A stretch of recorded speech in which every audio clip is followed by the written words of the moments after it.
வணக்கம் ஃப்ரெண்ட்ஸ். நம்ம இந்த வீடியோவில் என்ன பார்க்க போகிறோம்னா, டிஎன் போலீஸ் 2025க்கான எக்ஸாமினேஷன் முடிஞ்சிருச்சு. அதாவது எழுத்துத் தேர்வு முடிஞ்சிருச்சு. இதில் என்ன மதிப்பெண் எடுத்தால் நீங்கள் ஃபிசிக்கல் எக்ஸாமினேஷனுக்கு போக முடியும் அப்படின்னு சொல்லி தான் இந்த வீடியோவில் டீட்டெயிலாக பார்க்க போகிறோம். அது மட்டும் இல்லாமல் ஸ்போர்ட்ஸ் கோட்டா இட ஒதுக்கீடில் சில சின்ன பிரச்சனைகள் இருக்குது. அதை பற்றி யாருக்குமே தெரியல. அதை பற்றியும் டீட்டெயிலாக இந்த வீடியோவில் பார்க்கலாம். இந்த இன்ஃபர்மேஷன் எல்லாமே பார்க்குறதுக்கு முன்னாடி நீங்கள் இப்போ தான் முதல்ல நம்ம சேனலுக்கு வரீங்க அப்படின்னா மறக்காமல் நம்ம சேனலை சப்ஸ்கிரைப் பண்ணிட்டு பக்கத்தில் இருக்க பெல் ஐக்கானை கிளிக் பண்ணிட்டு ஆளுங்க செட் பண்ணிக்கோங்க. அப்போ தான் நம்ம டெய்லி போடுற வீடியோ எல்லாமே உங்களுக்கு உடனே கிடைக்கும். இப்போ வாங்க ஃப்ரெண்ட்ஸ் வீடியோக்குள்ளே போகலாம். முதல்ல இந்த டிஎன் போலீஸ் 2025 எழுத்துத் தேர்வுக்கான கட் ஆஃப் மார்க் என்ன வரும் அப்படின்னு சொல்லி நம்ம முதல்ல டீட்டெயிலாக பார்த்துடலாம். முதல்ல நிறைய பேருக்கு நம்ம தமிழ் மொழி கொஷின் அட்டன் பண்ணுறோம். அதுக்கப்புறம் தான் பார்த்திங்கன்னா பார்ட் 2 ஒரு 70 மார்க்கு கொஷின் அட்டன் பண்ணுறோம்.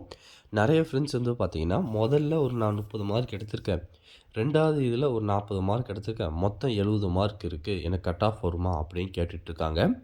நீங்கள் முதல்ல அட்டன் பண்ண அந்த 80 மார்க் தமிழ் மொழி கொஷின் உங்களோட கட் ஆஃபில் கணக்கு பண்ண மாட்டாங்க. நீங்கள் ரெண்டாவது அட்டன் பண்ண அந்த 70 கொஷினில் நீங்கள் என்ன மதிப்பெண் எடுக்கிறீங்களோ அது மட்டும்தான் உங்களுக்கு நெக்ஸ்ட் ஃபிசிக்கல் எக்ஸாமினேஷனுக்கான கட் ஆஃப் மார்க்கில் அவங்க எடுத்துப்பாங்க. இந்த முதல்ல தமிழ் மொழி தகுதி தேர்வில் ஒரு 32 மதிப்பெண்ணுக்கு மேலே எடுத்தீங்கன்னா மட்டும்தான் உங்களுக்கு ரெண்டாவது அந்த கொஷினில் அட்டன் பண்ணிக்க தெரியுமா ஒரு 70 மார்க்கு அதை அவங்க கன்சிடரே பண்ணுவாங்க. அதை முதல்ல எல்லாம் தெளிவாக புரிஞ்சுக்கோங்க. இப்போ நம்ம அந்த 70 மார்க்குக்கு மினிமம் நீங்கள் என்ன மார்க் எடுத்தால் உங்களுக்கு கட் ஆஃப் வரும் அப்படின்னு சொல்லி இந்த வீடியோவில் டீட்டெயிலாக பார்க்க போகிறோம். முதல்ல ஜென்ரல் கேட்டகரி இதில் நீங்கள் ஒரு 57 58 மார்க் மேலே இருக்கீங்க அப்படின்னா தாராளமாக உங்களுக்கு கட் ஆஃப் மார்க் வரும். இது மென்னுக்கு.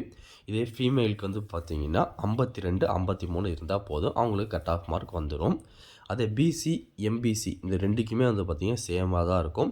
ஒரு 55 56 அதுக்கு மேலே இருந்துச்சுன்னா கண்டிப்பாக கட் ஆஃப் வந்துடும். இது மென்னுக்கு. அதே மாதிரி உமனுக்கு எடுத்துட்டிங்கன்னா ஒரு 51 52 அதுக்கு மேலே இருந்துச்சுன்னா கட் ஆஃப் மார்க் வரதுக்கு அதிகமான சான்சஸ் இருக்குது. அதுக்கப்புறம் பிசிஎம் முஸ்லீம் இந்த கேட்டகரி எடுத்துட்டிங்கன்னா ஒரு 47 48 மென்னுக்கு.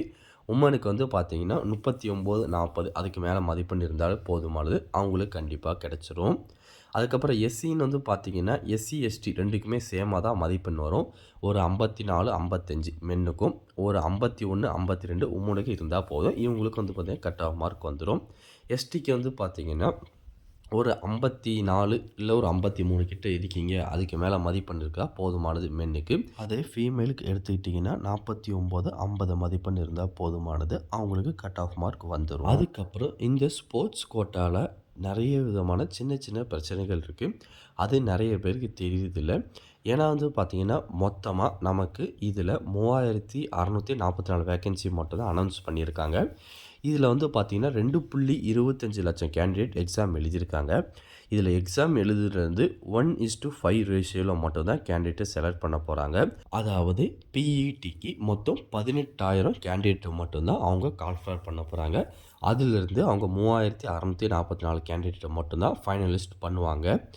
இந்த ஸ்போர்ட்ஸ் கோட்டாவில் பார்த்தீங்கன்னா எல்லா பிரிவுக்கும் தனித்தனியாக பர்சன்டேஜ் கொடுத்துருக்காங்க. அதிலும் நம்ம கிரேட் 2 கான்ஸ்டபிளுக்கு 7% மட்டும்தான் ஸ்போர்ட்ஸ் கோட்டாவாக ஒதுக்கியிருக்காங்க. மீதி கேட்டகிரிக்கு 10% இருக்குது. இந்த கான்ஸ்டபிள் கிரேடு 2க்கு மட்டும் 7% கொடுத்துருக்காங்க. அதை நீங்கள் செக் பண்ணி பார்த்துட்டு அதுக்கேற்ற மாதிரி ப்ரிப்பேர் ஆகிக்கோங்க. வேறு எதுவும் இதை பற்றி உங்களுக்கு டவுட் இருந்தாலும் கீழே கமெண்ட் செக்ஷனில் தெரிவிங்க, கண்டிப்பாக உங்களுக்கு நான் கிளியர் பண்ணி தரேன்.